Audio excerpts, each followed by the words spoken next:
Good evening, ladies and gentlemen, and welcome to another edition of What's Happening. I'm George Binns, and this evening's show is about Seaside Sustainability. And our guests this evening are Eric Major, the Executive Director of Seaside Sustainability, and Ken Hecht, the board member, or one of the board members, yeah. And so, what is Seaside Sustainability? So Seaside Sustainability is a organization, nonprofit organization. We're out of Cape Ann, although we do a lot of work in a lot of different places. We're about to go national this fall. And we concentrate on sustainable oceans and education, and essentially how those two are connected and interconnected in many ways. So a lot of, well, because we're all oceanside communities right here, yeah. We do a lot of work with marine debris and well, of course, education. Yeah. So how long has this operation been going on, Ken? This has been knocking on 3 years here, I think? Well, we started in 16, although we were doing just adventure ed then. So we're really in what May do you mean, of adventure ed? So getting kids into the oceans and into the backcountry to learn about sustainability and fun and providing experiences so they could enjoy the flora and fauna and give them a reason for why they need to get out there and protect this and care about it. So I think a lot of kids are on their phones so much that we need to give them a purpose. So really all of this has started in May of 17. Right. Yeah. So it's just a very broad menu of things that Eric and his roughly 50 interns work on and work hard. And so it's a very broad spectrum, of the things that are being accomplished now. Do you go into the schools yet and make presentations there? We do often. I mean, I work with schools, so I was a teacher for 20 years almost, and so go into schools a lot and do presentations. Work with a lot of schools locally and regionally on consulting with them on going green, on sustainability, making green behaviors. So yeah, we work with a lot of local schools. We're working with schools in Beverly as well. Yeah. Well, you brought a couple of videos with you, and one of them is showing scooping this stuff up. Tim, could you run that first video, please?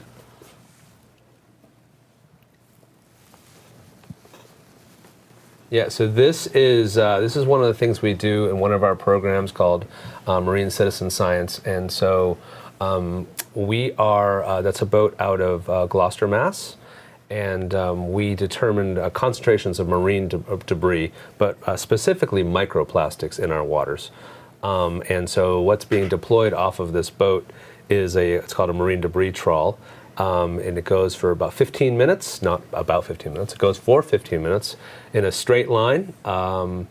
And for about a knot to 3 knots. And then at the end of this, you are left with an 8-ounce sample. That's what one of our interns is doing right there. She's actually pouring that 8-ounce sample into this sample jar. And what's going to happen is that sample jar is then brought over to Endicott College, where we have a great relationship with them.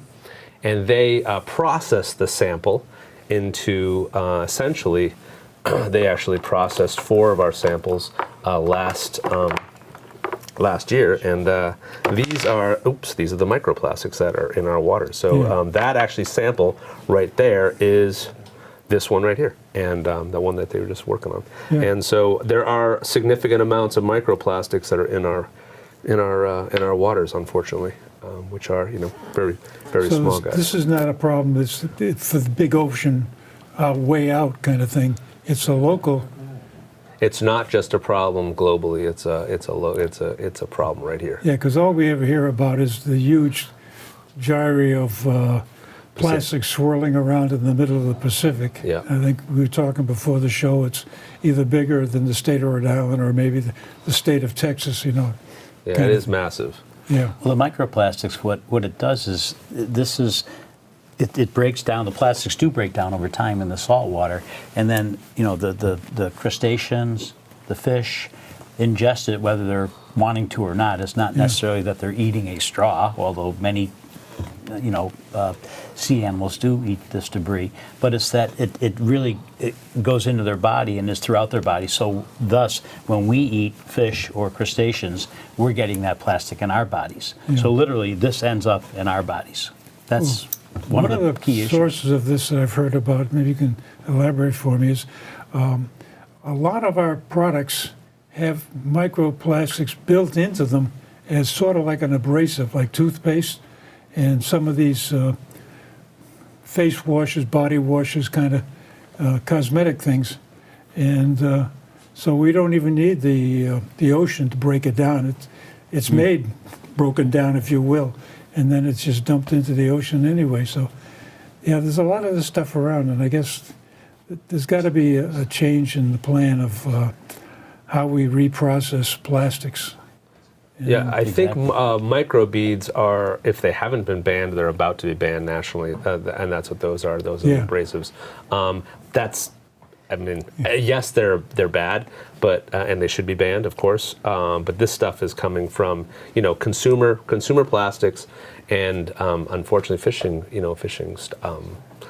gear, and it just breaks down. So much of it is this polymer structure of based on oil, and so it's going to last for a long time. Just keep getting smaller and smaller and smaller. Yeah. But as all the debris in the ocean continues to break down, the concentrations are going to skyrocket. Yeah. Right. And So that's the really end product problem. is of all of this plastic when it hits the ocean is these little small pieces, the micro. That's where it ends up, and then it Yeah. ends up in us and in our water. Yeah. Well, you showed a video a few seconds ago of skimming the surface to find this stuff. Is it all surface oriented, or does the whole ocean, top to bottom, get evenly distributed with this stuff? I guess it would probably be best described as like a plastic soup. Some is on the top, some is kind of sunk, and it's kind of in the in the water column, and some is sunk. I mean, really. Normally you think of plastics being lighter than wood, kind of thing, and therefore they should be floating on the surface. And you had another video showed of this bucket thing. Yeah. Tim, could you run the bucket thing? You can use the technical term for it. Yeah. So we're Run the part of bucket we're part of a partnership called the Cape Ann Maritime Partnership, and this is some footage of about a sea bin. These are actually two sea bins that we have. One of them is this is actually not our footage, but one of these sea bins is installed already. This is actually the skimmer. So we have two sea bins and a skimmer. The other sea bin is about to go in the water soon. This skimmer, it's called the MTS skimmer. That's also in Gloucester, at Maritime Gloucester. And both of those devices collectively, essentially what they are is they're fixed devices that go on the side of a dock. And so as the tide comes up, tide goes down, these move with them. And they are constantly sucking in, kind of imagine a bilge pump in a boat, but constantly sucking in water and then expelling it and capturing all of the floating marine debris. And there's a significant amount out there in our harbor, in Beverly Harbor. How many of these things do you have dispersed around this area? So thus far, we have the skimmer in Gloucester. You got one skimmer? One skimmer, two sea bins. And yeah. those sea bins, I was saying, are the only two sea bins in the eastern seaboard thus far. So we're testing them, see how they work. One of our partners is literally cleaning the sea bin 4 times a day. Bless her heart, really doing a lot of work out there. The place that we're going to put the other sea bin, which we'll be installing next week, is another place. It's kind of if you look in Beverly, it's a north channel, and a lot of marine debris and floating stuff comes right in there. It sounds like you're gathering some data to say there's a problem, but are these the real solution? Can you put enough of these things out in the water to make a significant difference, or are you just recording the fact that, yeah, there's a problem? I think that we're at the very beginning, and there's a lot more to be done. Imagine if you got your scuba gear on and went underwater in Gloucester Harbor, Beverly Harbor, in certain areas. It'd just be like, leaves blow to certain places. Wind blows snow to certain places. Yeah. So there's higher concentrations of subsurface trash in certain places. And those are the kinds of things that over time we'd like to understand. Where are those? How do we clean up the stuff that's already there, Yeah. so we can get it out so it doesn't turn into microplastics? Yeah. And how do we prevent it from going in? Through education and through these kinds of technologies, which are really improving over time. So, but I will say that the harbor masters and the people who work and use the oceans and our citizens are pretty excited about the cleanups that we're talking about. Yeah. So what sort of a time frame do you think working on? Is this a 5-year program, a 10-year program, or to get a that's a better good handle on I it? don't know if it's going to end. I mean, I don't see this Right. ever ending. I mean, I think, to continue what Ken was saying, we started a curriculum called Reclaiming the Sea from Marine Debris. And essentially it gets school groups, gives them resources so they can teach themselves about the issues of marine debris, but also we're going to have a field trip out in Gloucester to visit our Seabin and the skimmer. We're also getting we have working on a technology of procuring one from a company that is essentially, it's a Roomba for the ocean. We're kind of reviewing a couple, and actually our partner was Beverly Rotary, and we're in the process of doing that right now. One we were thinking about getting, but the price point was a little bit excessive. So, and then we also have an underwater drone. To Ken's point, what he was saying about scuba under there and see all the stuff. What we're going to have is kids can operate this underwater drone and see all of the mess that's under there, and they'll be real time come back right to their paddle and their screen and be able to see that. To your question about how long this is, I mean, I feel like this is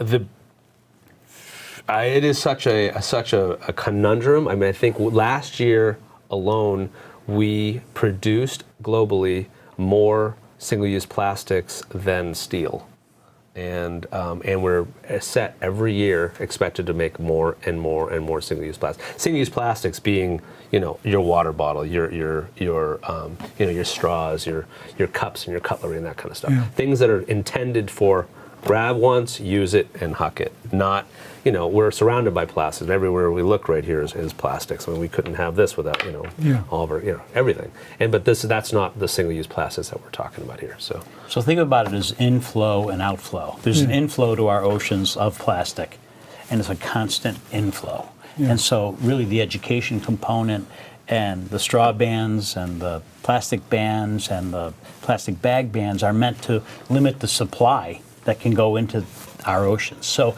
it starts there.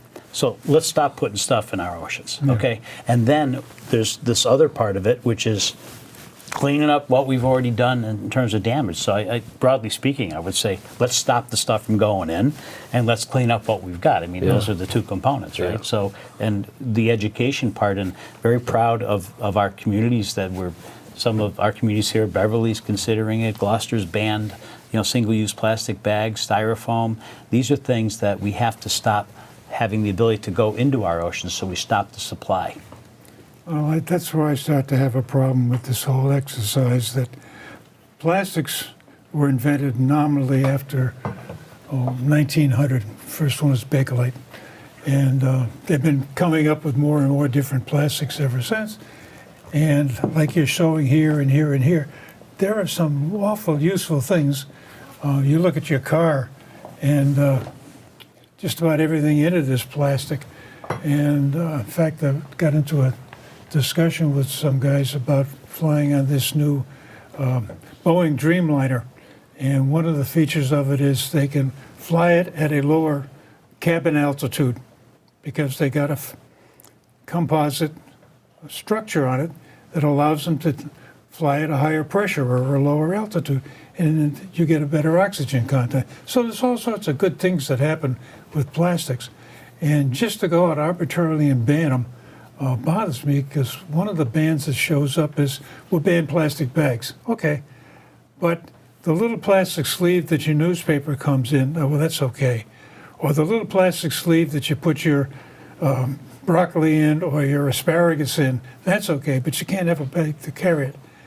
And when we used to have the plastic bags over at Market Basket, that's where we shop, we'd take one of the plastic bags, put all the plastic bags we got in it, the little ones and the big ones, and take it back and dump it in their little bin at the front door. This isn't happening anymore. So in banning the plastic bags, we've got into a situation where, yeah, it may stop some of this stuff, but other stuff is still going on. And I think the message is, how do we convince people that, yeah, you got to take this stuff back to be reprocessed? I hate the word recycle. That's another one. Because I remember when recycling was, the milkman left 2 bottles on your front door, and you put the empties out when you finished with them, and he took them back and had them cleaned, washed, sterilized, and filled, and brought them back the next day. That, to me, is real recycling. So this issue of reprocessing, I think, is one that is totally being ignored. And so in your program, do you get into the differences between real recycling, where you can take something and use it again, as opposed to, well, we'll massage it, tear it up, beat it up? Well, I think there's a misnomer with recycling anyway, so that's definitely reusing. So you actually brought up a whole bunch of questions there, a bunch of points. So our recycling, just in a quick This quick was a side, tame one, by the way. I can get really wound up. Recycling to, it's really gone to pot. I mean, we are, within our area, all of our recycling, all of our waste is burned for energy, which is good. Yeah. But a lot of our recycling is being burned along with it because we're used to sending it to China and we're no longer. To your point about you can get your single-use bags, your newspaper in here and there, and yeah, we have built an economy and a society around single-use and the convenience of it. And I am a proponent of none of that. We should try to go for multi-use everything. No, it's probably not very. When you think of the brass tacks of it, it's probably not feasible for everything. But I mean, there's also compostability has done its due diligence. This is a compostable bag, and essentially it has an ASTM rating. These will compost in a compost facility, and more places are composting. And so, compostability, I think, has some challenges as well, because you have the products to. I mean, you have the you need a lot of corn to make it. It's made out of most of it's made out of corn, and also actually a lot of these bags do not decompose in marine environments, and we actually just got a new shipment of these new bags from this company out in Chicago, and we just ran a test in 7 weeks. Normally, they just never decompose, just like a plastic bag. Then they just keep breaking down. We just ran a test 7 weeks, and this new product, these compostable plastic bags, broke down in the marine environment. And so, what does it break down into? Well, since it's made from corn, it's not corn chunks stuck together with polymers. It's not biodegradable. It's actually compostable. ASTM D6400. What's the difference between compostable and biodegradable? Well, biodegradable, I think, is a misnomer now, because I think the old term biodegradable used to be used for something that is now compostable. It's something essentially anything is biodegradable. I mean, so it all came from the earth, and going back to the earth, it's going to eventually biodegrade. I mean, it's eventually going to degrade into smaller and smaller and just degrade. These are meant to be made from all natural products and go right back into all natural products. So like that bag that we watched decompose over 7 weeks, it just turned out to be like a thick, soupy grossness, but just to decompose right in water, which is wonderful. And I think we need to go more towards compostability, less towards single-use everything. And then, and you said car parts, definitely, but that's not single use. I mean, we need a No, lot I of this understand, stuff, but Do you remember the movie The Graduate? Yeah. And when the famous line to Dustin Hoffman was, Oh, yeah. plastics, Yeah. plastics. If I had to give advice to the industrial world out there, I would say compostable products that are going to substitute for plastics, because if we showed you, here's a plastic straw, here's a compostable straw, you would not be able to tell the difference. And so what's happened is, in my discussions, in our discussions with Dunkin' Donuts and other people who are trying to find substitutes, Dunkin' Donuts has this entire department who's working on this. Yeah. Starbucks is banning all plastic straws starting in 2020, next year. Yeah. The Chicago White Sox, in conjunction with the Shed Aquarium in Chicago, which is their aquarium, has got a program called Shed the Straw. And so in White Sox ballpark, there are no straws. Yeah. They're the first athletic team in the United States to not have straws, to ban straws that are plastic. So what I'm saying is there's really going to be a conversion. The thing around your newspaper, Yeah. that can be made out of stuff that's in 7 weeks is going to be dirt. So, I mean, that's really where it's going. And it's an incredible business opportunity, is what I'm saying, Yeah. for the right companies to go. And they're getting on the bandwagon, they're figuring it out, and they're going there. Yeah, I've seen enough articles written about different biological means to break down. Because you start off with oil is nothing more than a product of algae, leaves, organic material that has been processed in the earth under temperature and pressure and turned into this black goo. And it used to be fairly good-sized polymers, and it's been broken down into relatively simple monomers. And then you go into the plastics industry, and you put it back together again, and you make plastic out of them.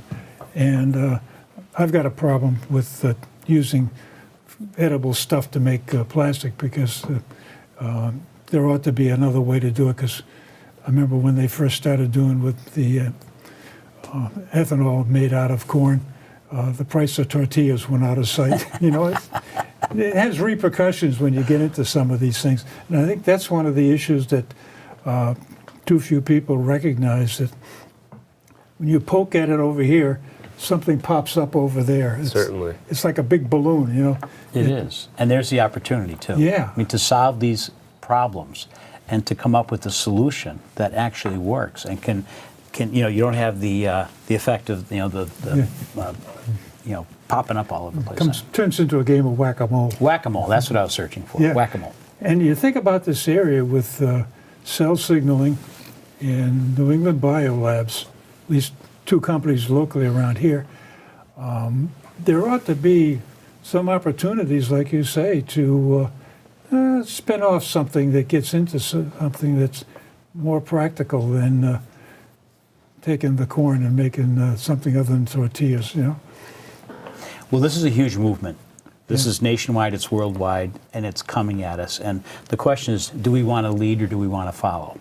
So if you project 5 years, 10 years, 15 years from now, it's all going to be run differently than today, because the young people are being educated. So let's lead, as opposed to follow. That's my The other basic half feeling. of the problem is it's like global warming. They get all nervous and jerky about CO2. And you find out that most of these countries that get into that find out that, oh, yeah, when the wind don't blow and the sun don't shine, we got to crank up the oil-fired, gas-fired, coal-fired boiler and make electricity.